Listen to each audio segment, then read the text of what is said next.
My name's Orive, and it'll be 3 years this month, actually this Saturday, since I've been doing comedy.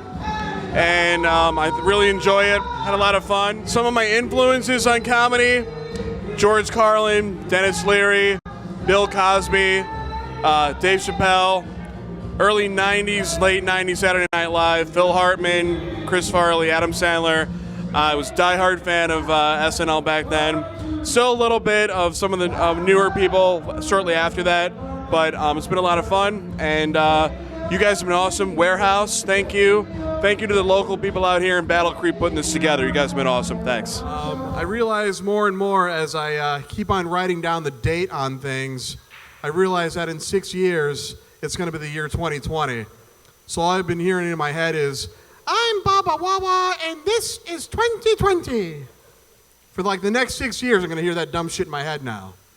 You know, they'll just bring her back on the air for that whole year and do the 2020 just for that 1 year. The best part about that joke, I get to do that shit for another 6 years before it expires. So that'll be fun.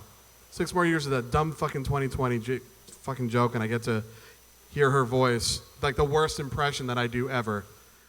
I know that you probably can't tell, but I have been working out, trying to lose a little bit of weight.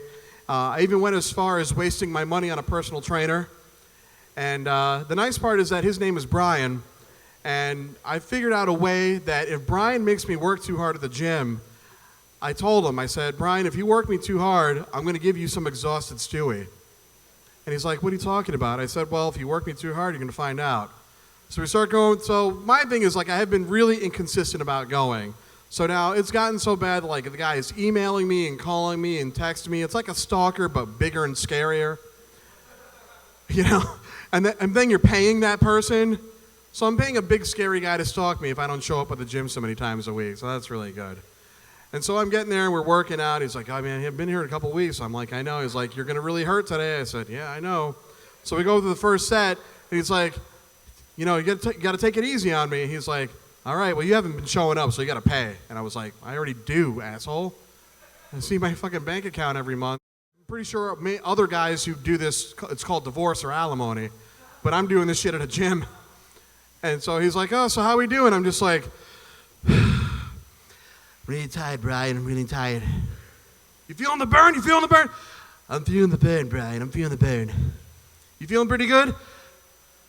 Feel good, Brian. Feel good. Ready for another set, Brian. And like we keep on going through this, go through another set. Like he gives me like a 30-second break. Here, have some water. You know, take a break. And I easily can extend that 30-second break into like 2 minutes of like Brian Stewie bullshit. And then he starts catching on that like I'm turning my 30-second breaks into like 45-second, 60-second, 2-minute breaks. So later on, he's just like, oh, how we doing? He's like, I don't like you, Brian. You hurting pretty good? Yeah, it hurts pretty good, Brian. Let's do this again. Fuck you, Brian. So it's been a lot of fun. So, you know, trying to work on that. And I don't know if we have any Catholics here in the house. All right, thank you. And isn't it kind of weird that, like, right around the time Lent comes around, you totally forget what the hell your New Year's resolution was? Like, it comes right around the time to remind you that you forgot that, A, you had a New Year's resolution, and B, that you totally forgot to follow through with your New Year's resolution. Like, what are you going to give up for Lent this year? Well, this year, I'm going to eat less French fries. Fuck, I said I was going to lose 15 pounds and quit smoking and stop having really pointless New Year's resolutions about trying to lose my fuck. You just completely mess it up. And I decided that, like, oh, what are you giving up for Lent? I'm giving up forgetting and feeling bad about my New Year's resolution. That's what I'm giving up. I'm giving up guilt for Lent is what I'm giving up. Okay? That's what I'm giving up is fucking guilt. Growing up, like, we did not have, you know, we didn't have a lot of, like, expensive things or toys. Like, I always had, like, the cheap version of those cool shoes that lasted, well, like 3 months, and they ended up picking up another cheap pair. And, like, it was so bad that, like, you instead of, like, photon or laser tag, like, you always played freeze tag. Well, like, we always had, like, what was called, like, Mexican freeze tag. And it's kind of weird because that same sound that we used to do is just like sounds that you hear in these fucking Pitbull songs now. Right? And just said, oh, let's play some Mexican tag. It's like, pew, pew, pew, pew, pew, pew, pew, pew, pew, and you hear that sound all the time. Like, that was the sound we made.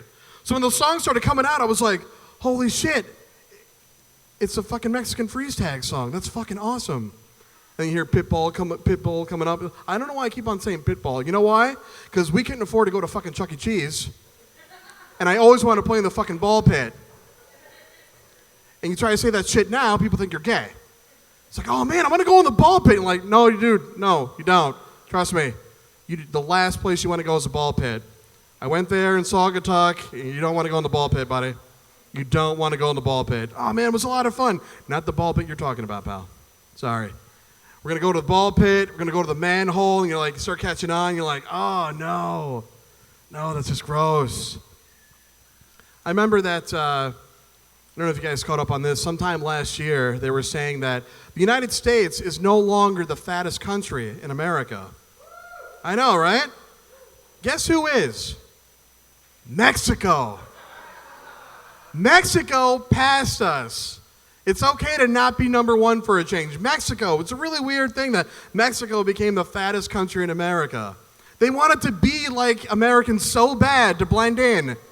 They actually got fatter so that they would blend in with the, and here's the weird part, they would get caught on the fences or tired when they're trying to climb over.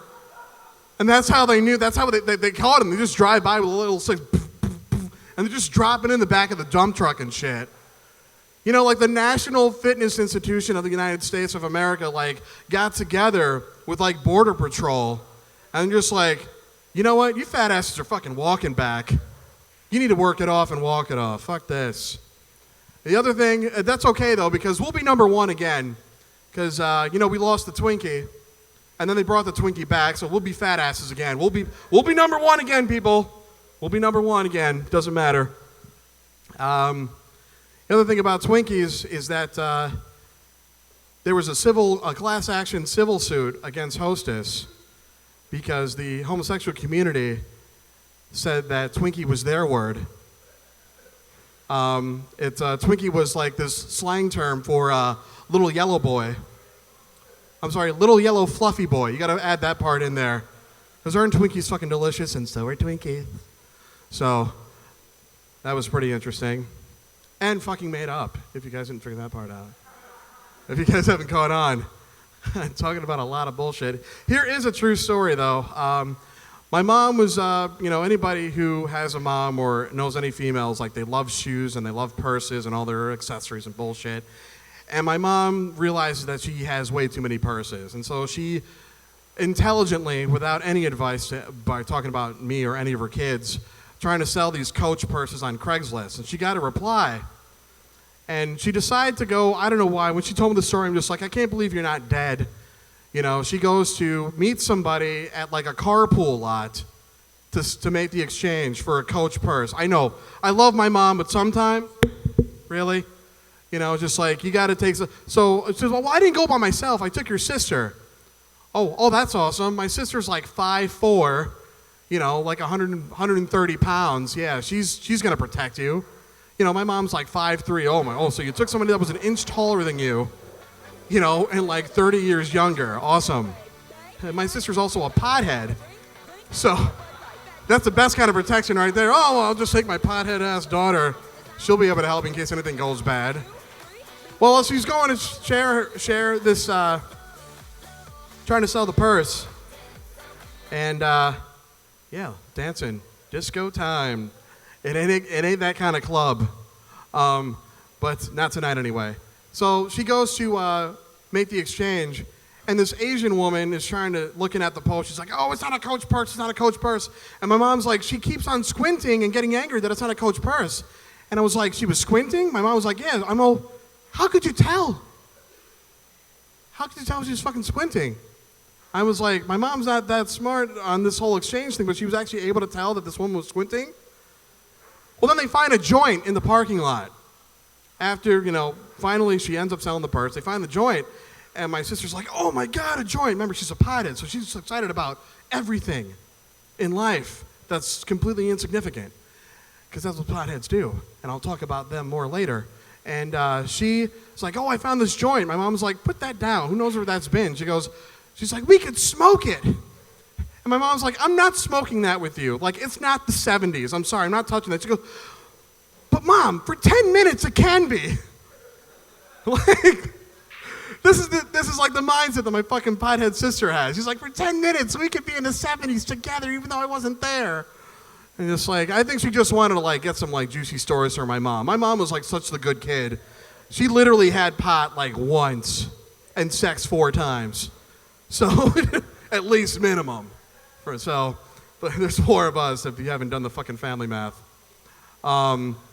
Speaking of potheads, my 86-year-old grandmother, she was diagnosed with early onset Alzheimer's, which is sad. But I realized that the more time I spent with her, the more it was kind of like hanging out with one of my friends that was a pothead, where you kind of have like the same conversations and they don't really have any connection like every 20 minutes or so. The only really difference at that point between her and my pothead friends was the smell.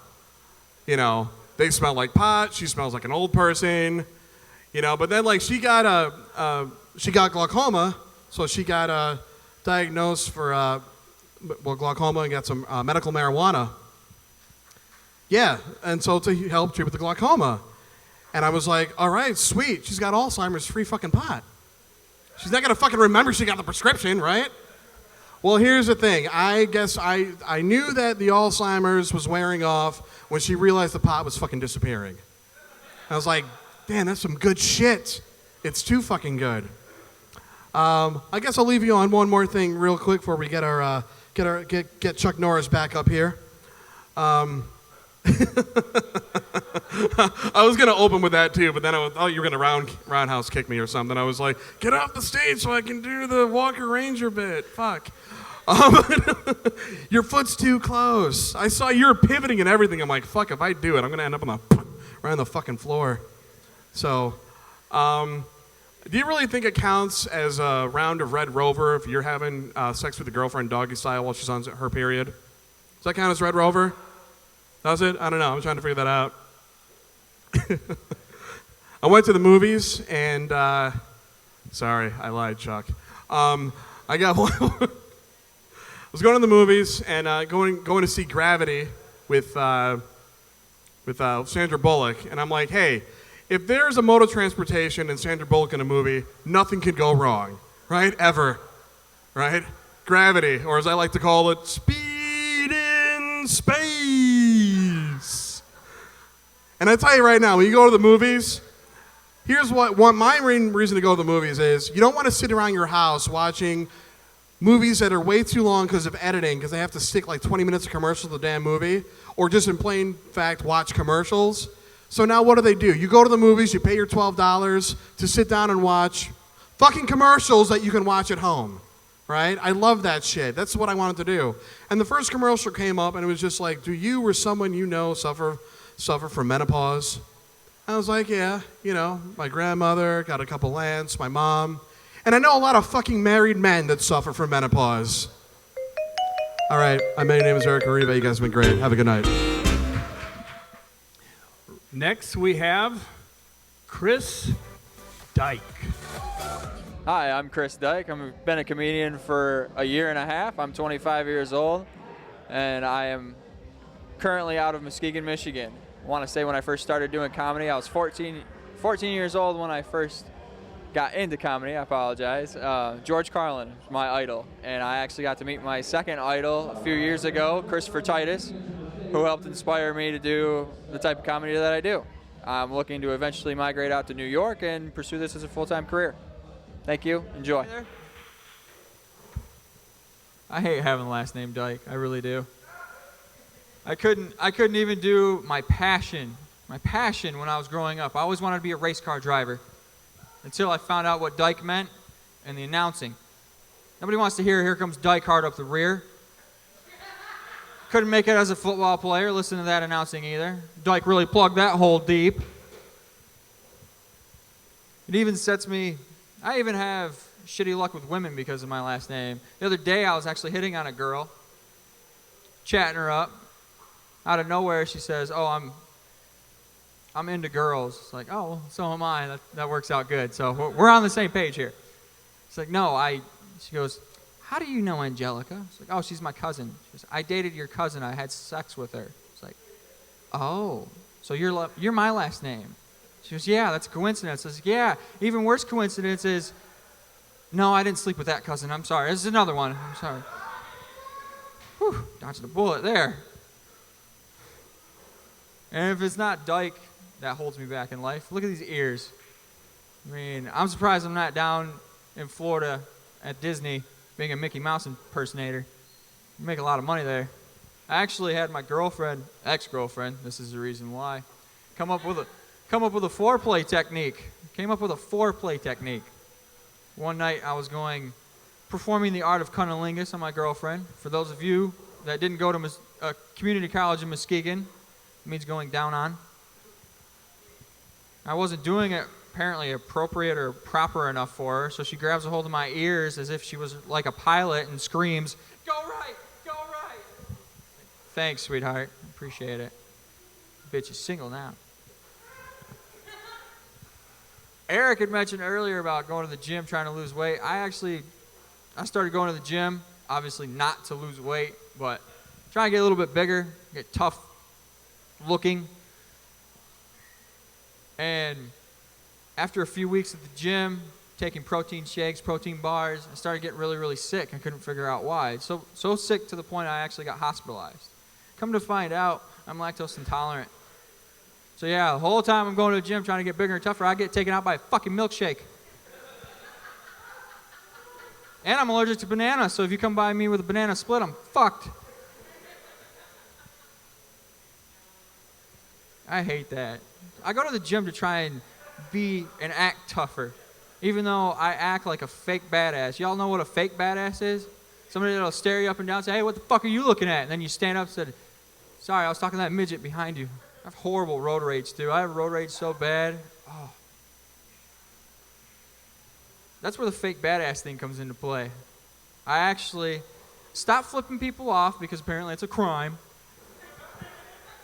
So I started just out of spite of people. If they'd stare at me too long, I'd blow them a kiss, just being a smartass. Didn't matter if it was a kid, a girl, a guy, didn't matter.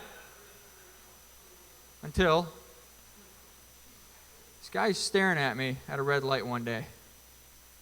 It's like, don't think nothing of it, pull into a gas station.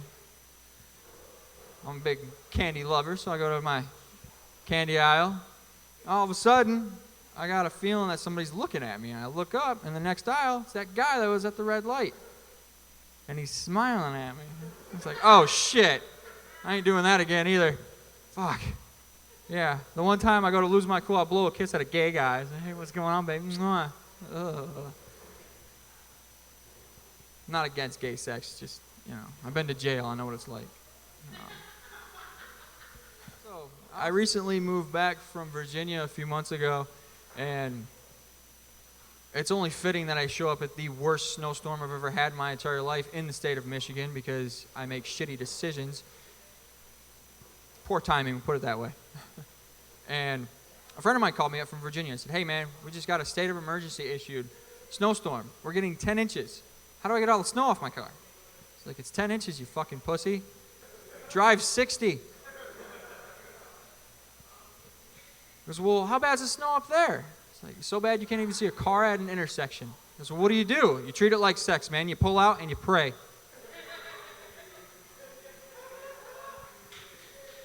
So, but coming back home made me realize how poor I grew up. And the type of problems that a lot of other kids didn't have to deal with, that I had to, and other poor kids had to deal with. Like, for instance, we didn't have food stamps, so we had to try and sell somebody our Vicodin.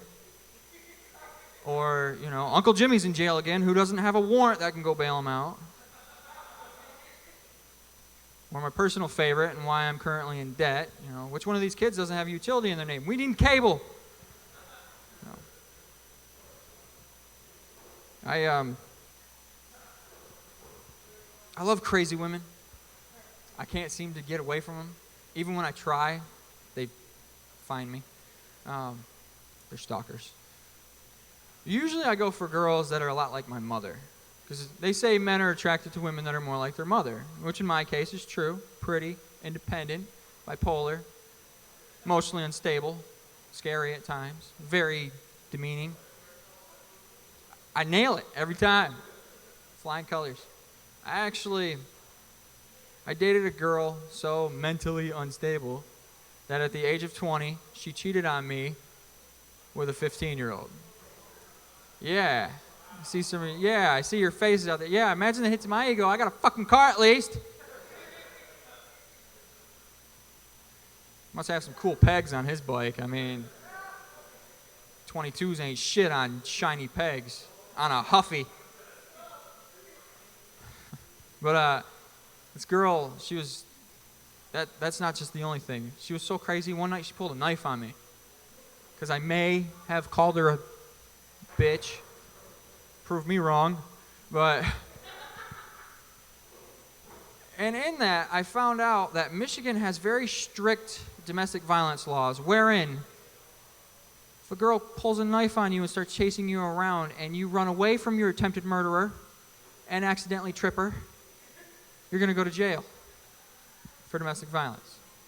And keep the Dyke family tradition alive of every male in my family going to jail. Yeah, I cannot make this up. I go in to meet my probation officer. He says, Mr. Dyke, have a seat. I need to ask you a few questions. Are you related to a Paul by chance? Yeah, that's my dad. How about a Gerald? It's my uncle. James? It's my other uncle. I'll tell you what, dude, we're going to be here a while if we keep playing this game. I'll give you a name. You tell me if they're in your system. I'll throw a wild card at you. Sharon. Yeah, I have her. You have my fucking grandma? He goes, she just served probation. She never served any jail time. For what? Selling her Vicodin for food stamps. Way to go, Grandma. I finally got away from that psycho, moved on. As I said, living in Virginia, I actually, despite the ears and the dyke and the red hair, I landed a model. Also a ginger who makes shitty decisions, but still a beautiful girl, model, by the way, who, let's just refer to this time in my life as Ginger Snaps because she was a redhead with an anger problem. But she was a bit of a drinker. One night she was so drunk and Ginger Snaps was coming out again. She scared me. And I got away from her and moved back here safe. But I do miss her. I miss her a little bit because she left a hole in my fucking wall when she threw a glass at me that night and missed. But she's got drywall work to do. I was thinking recently, too, of family and how important they are to you. My mother, as I said, she's a little unstable. My dad, he's a pot dealer, so he's very important to me. And I was thinking how you get brought up is pretty much how you are in your everyday life. I'm very pessimistic. I'm a big cynic, things like that. And I usually don't believe women, especially when they start sprucing me up. I didn't believe my girlfriend at one point. We're on the phone one day. She starts sweet talking me about me cleaning my apartment. It's like, what is wrong with you? Really? You're fucked up in the head. You've been around my mom too much. She has always wanted me to clean my apartment. You two are working together, aren't you? But no, she goes, baby, tell me more. How good did you scrub that toilet? It's like, oh, so good, baby. I got it all nice and wet. Oh, you could see yourself in it. It was shining so well. It's like, yeah, you like that? I'll get down on this floor and scrub it real good, baby. Mr. Clean, 1-900. Call me anytime. Oh, speaking of dirty talk, I was on the phone with my dad recently, and he's, give me a minute. As I said, I'm single. So I was in the process of loving myself. Who better to do it than me? And he called me. I love him, so I'm going to answer. And he goes, hey, what are you up to? Nothing.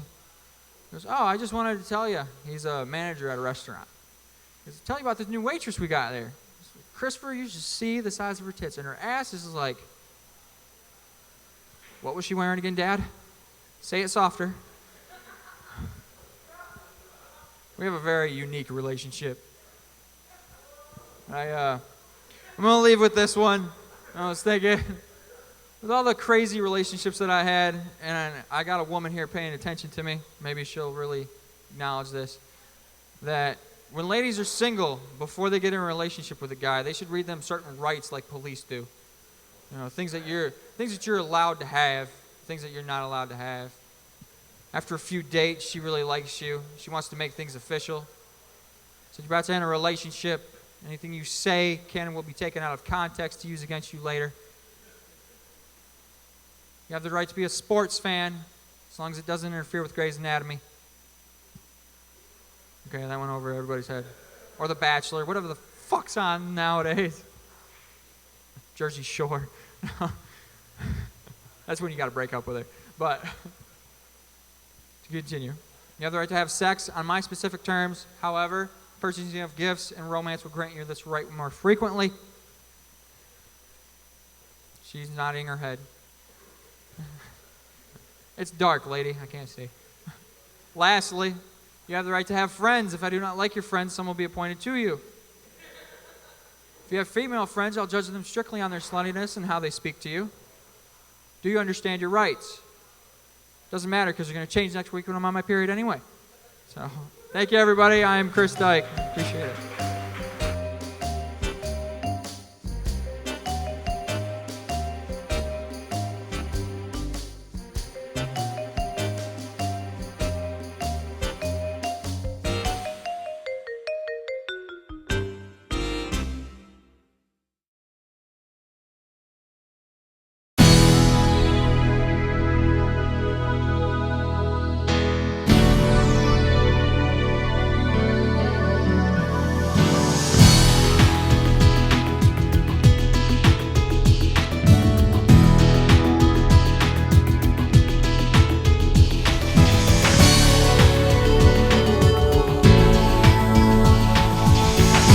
Access Vision. Your voice, your community.